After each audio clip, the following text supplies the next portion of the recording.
Our story today is about Ananias. But before we start our story, we're going to talk a little bit about Saul because he is a very important part of the story of how Ananias obeyed God. Let's start. Saul did not like the followers of Jesus. He did everything he could to make them stop telling people that Jesus was God's son. Saul arrested Christians, threw them in prison, and sometimes even had them killed. But the church kept growing. So one day, Saul went to the high priest and got permission to arrest any Christians he could find in Damascus. Saul and his helpers set off for Damascus.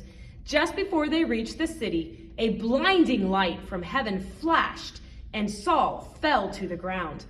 Saul heard the voice of Jesus ask, "Saul, Saul, why do you keep trying to hurt me?"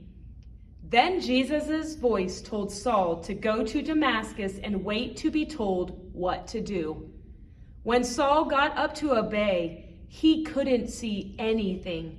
He was blind. So Saul's friends led him to Damascus, where he waited and prayed for 3 days.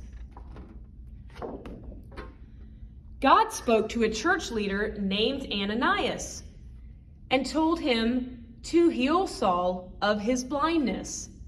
But Ananias was afraid to meet Saul. He knew that Saul was in Damascus to arrest Jesus' followers. But God assured Ananias that Saul would spread the good news about Jesus to kings and people of many nations. Ananias obeyed God and went to the house where Saul was staying. Ananias put his hands on Saul and said, "Brother Saul, Jesus sent me here to help you see again." Immediately, scales fell from Saul's eyes and he could see again. Then Saul got up and was baptized. He wanted to show everyone that he believed in Jesus. The end.